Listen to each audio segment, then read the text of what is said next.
Oona the Cavebunny is an interesting case of disappointment more so than anything else. My time reading it was enjoyable and I was interested in what would be done in the next fun, childish episodic story, but I wanted more of it, and I feel like many decisions writing-wise were either strange or kind of nonsensical.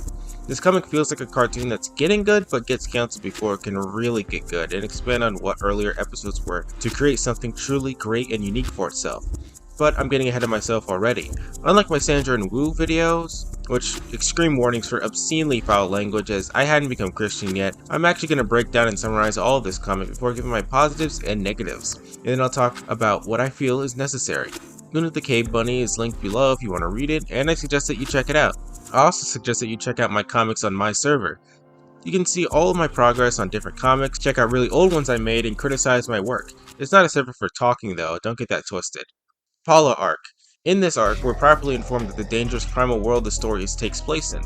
Our main characters, Oona and our friend Pygro, who's an alien being just there to observe the bunny people and understand how the world works, are the main characters who are introduced, and we gain some basic backstory about how Oona and Paula were friends before they became rivals over something dumb. They're put into a situation where they're both put in some evil hellhole, as I described it in my notes, and then they have to fight off a dinosaur. After Oona saves her rival Paula, Paula wonders why Oona saved her, and Oona says that Paula hates Oona, so Oona feels same. Because again, these are all Neanderthals. Afterwards, they split paths after Paula assumes Oona's being snarky or whatever, and this naturally sets up for a later arc where Paula and Oona would cross paths again and become friends, frenemies of some kind, or at least gain some kind of mutual respect for each other. But this never happens, and in fact, this is the last time Paula is ever mentioned or shown in the story. Otto arc. Otto is introduced as this sort of legendary Superman figure that protects all the creatures in this primordial world, mostly the cave bunnies, though nobody knows who he is. After they're saved, Pygro decides that she wants to go figure out who exactly this guy really is, and Oona finds these weirdos who want her to fight a really strong dinosaur since she can talk to animals. Pygro finds out who Otto is, and it's revealed that he's actually a time traveler who doesn't have any superpowers, but instead he uses really powerful technology in order to protect the cave bunnies, so they can stabilize their culture and safety. Like most stories, the time travel stuff is screwing with the timeline, so some guys come from another timeline to destroy the primordial world. And Oona, as she was calming down the dinosaur, destroys the key that the bad guys needed to not be destroyed instantly or whatever. Since Otto just existing in the past causes issues, he goes back to the future and we never see him again. Flying Bunnies arc. A small arc where Oona saves her people from a stampede happens, but it's not very important. What is important is that another tribe of cave bunnies start using pterodactyls to attack Oona's tribe and steal their kids. Oona of course isn't a fan of this, so she goes on a journey to find the enemy tribe where they have her niece, who they intend to train to be part of the tribe. She attempts to sneak into the tribe's headquarters, I suppose, but this attempt fails since someone saw her sneaking about, and she gets into a fight with the leader of the enemy tribe, Arna, which Oona wins almost effortlessly. Easy W for Oona. Arna's sister comes in and takes Arna to safety. Oona gets her niece back, then the comic just ends here. So now that you understand each and every event that happens in the story thanks to my short summarization of them, I'm going to first talk about what I liked about these arcs, the characters, the miscellaneous things, then I'll criticize them, and I'll finally talk about the arc. Paula arc positives. I think it's interesting that Oona starts off the story with a rival, and the setup for becoming friends is sort of basic but effective, and it makes us wonder how exactly these two characters will be cool in the future. That's it. Paula arc negatives. Paula is an uninteresting character, and we never understand why Paula dislikes Oona so much. She just does, and then is never shown or mentioned again. On top of this, she has no interesting feelings or motivations, even though she could have.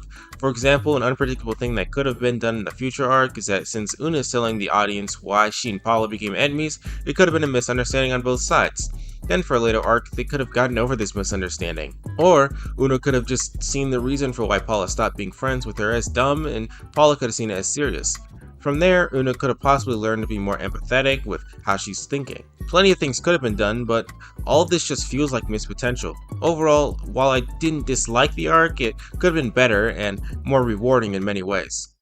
Otto arc positives. Otto is an interesting character, and I like his dynamic with Pygro, as his carefree and childish nature mixed with his desire to make the ancient civilizations better since he saw some cartoons, and Pygro's serious attitude and higher maturity level meshes well together and makes these two the most enjoyable pair to see in a comic. He feels like a character who'd stay as a fun, recurring side character that could help Oona sometimes with a few simple romantic jokes, since the author was kinda going for that. But he instead leaves permanently by the end of his arc and entrusts the duty of protecting the world to Oona. For plot reasons, it makes sense, but I think he could have been a solid side character. The sci-fi elements were cool too, and I didn't expect Otto to be this future guy that uses technology.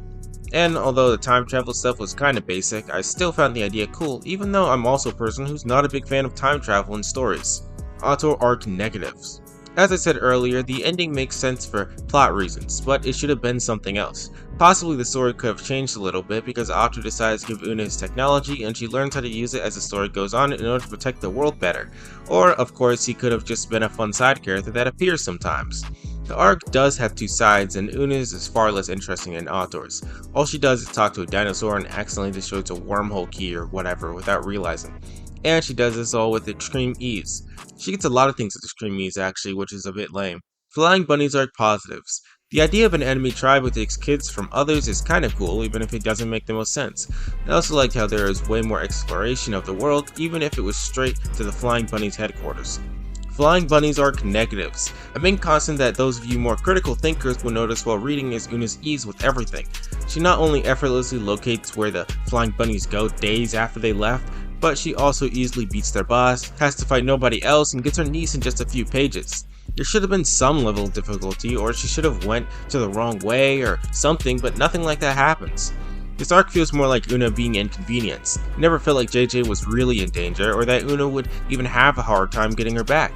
Similarly to previous arcs, the stakes don't feel real because of how easy everything else was before. There was a way to fix this though, as the author could have done something unexpected. For example, Oona could have been interrupted by a powerful dinosaur she couldn't beat, so she runs away and finds a cave to hide in. In that cave we could bring Paula back, as it can maybe be her cave or something.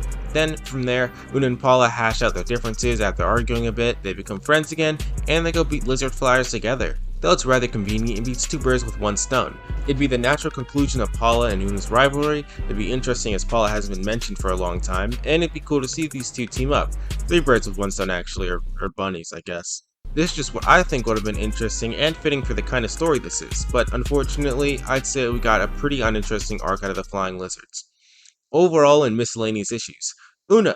Oona is a Mary Sue, and I mean that fully. She's flawless, the people who disagree or dislike her are only villains. If she wants something, she'll get it, and she's never done anything wrong. And if someone does dislike Oona or disagree with her, then again they're a villain or they did so for a dumb reason. When I say she's flawless too, I really meant it. She has no negative traits, and she never does anything that's bad even by accident. The only thing she can't do is find a husband, and that could have been a possible flaw of hers. An inability to keep a relationship down maybe, and from there we could have seen some bad traits domestically, but before this could have even been an aspect of who she is, the story ends. When Oona's on screen, you know that any conflict happening is going to be solved effortlessly by her directly or indirectly. Imagine how much more interesting some of these arcs could have been if the only change was that Oona was stupid. Like, maybe she snaps at Paula after she saves her during the first arc, and she doesn't understand why she even saved her. Or for the Otto arc, she could have just tried to attack the dinosaur and then fails since it's too strong, meaning that she needs help from the people around her. And for the final arc, what if she failed at finding the Lizard Flyers HQ, and she needs help from a new character on her travels to locate it? Flaws are mandatory for making characters interesting and unique, even if they're direct and obvious. They let you wonder for some circumstances, will they be able to do blank despite their flaws, or how will blank screw this up, even for episodic shows. But this story doesn't have this because Oona's perfect, so that results in the story having a pretty predictable regular kids cartoon-esque 5 to 6 out of 10 plotline. Predictable. As I said, the predictability comes from Oona's Mary Sue nature, but another aspect of this predictability comes from the comic's episodic nature. Episodic shows that are great like Regular Show or Rick and Morty know that everything will basically reset by their end of their episodes. So the enjoyment fully depends on everything in the middle of these episodes. So what they do is offer fun stories and interactions in their short plots so that our experiences watching them are always different and unpredictable. If you think it's weird to compare episodic shows with episodic comics, then Control-Alt-Delete is also an episodic comic like Oona the Cavebunny. But what that comic does very well later in its lifespan is offer longer episodic storylines that have later consequences for other parts of the comic. Oona the Cavebunny simply sets up a conflict, has Oona solve it without any difficulty, and it introduces a few interesting things per arc. Oona saves Paula because she's a good person. Oona gets to kiss Otto because she wanted to do that. Oona beats the bad guys and saves JJ easily because she's strong. Nothing any more complex than that ever happens. Target audience. If you have eyes, then you notice that the creator made all these female bunny characters to be appealing to the eye, which confuses me, and sometimes it feels as if he wanted to go more in that direction. Draw your female bunny characters to be hot if you really want to, but why is this comic so childish and kid-friendly then? It feels like an unnecessary boundary to set, and it limits a lot. Like for example, the possible brutality fights could have had, as you have to remember this is a primal world, it's dangerous and the world's meant to be brutal, and brutal fights where serious damage and death occurring could have helped push the idea that this is a dangerous, horrifying world to live in. Plus you have to dumb down language a lot and a lot of character relationships, so people of all audience can understand them. Now, I'm not saying this comic is bad because it's kid friendly or that it's even bad in the first place, but what I'm trying to say is that boundaries feel extremely enforced to an insane degree. Things for kids can be complex and heavy like later seasons of Adventure Time. It's just that the boundary makes no sense to me. Art. I dislike criticizing others' art, it's just not my thing. But it's still important and should be talked about, so I will give my opinions. One of the best things about this comic is the art, and it reminds me a little bit of the Archie Sonic comic style, with its nice coloration and oh my gosh, good lighting. Backgrounds are nice and simple, but character designs are kind of a mixed bag. Otto, for example, looks awesome and Pyro's design appropriately feels alien in comparison to this caveman world, but all adult bunny female characters have the same face syndrome, similarly long hair and the same body types. Rarely, it's confusing because, for example, who's slapping who here, and I didn't understand what was happening here for a second. When characters are put into silhouettes and all your female characters have basically the same features with the only difference being accessories or hairstyles, things can get easily confusing. And while this isn't always necessary for every story, it also fails to tell us anything about the characters by a simple glance. I just think that for a story as child-friendly as this, it makes sense to design your characters with that in mind. For example, what does this drawing tell us about Paula? Personality-wise, she can be described as mean, but you wouldn't really know that since nothing about her design really sticks out. I think that if it was something like this, you'd be able to tell immediately who Paula is. Bigger, more intimidating, and she just looks mean. And to me, this would give her some nice visual character. Or for Oona, what she's wearing is way cooler and fitting for a character as a sort of military boss, and she fights totally different from Oona since she's more mobile. But despite these differences, she still has the exact same body type as Oona. I think if she was skinnier like this, it better showcase how she fights, but partially who she is just by glance. Don't get it twisted, Mark is an incredible artist and I'm a fan of his artistic abilities, but I think a few of these character designs could have been better, and even though I went pretty in depth about the comic's art, it's still incredible. Conclusion. I didn't hate a single second of reading this comic despite my problems. It was pretty fun at times, and it had plenty of funny jokes or cool moments. It was just disappointing due to how soon it ended and the squandered potential a few arcs had.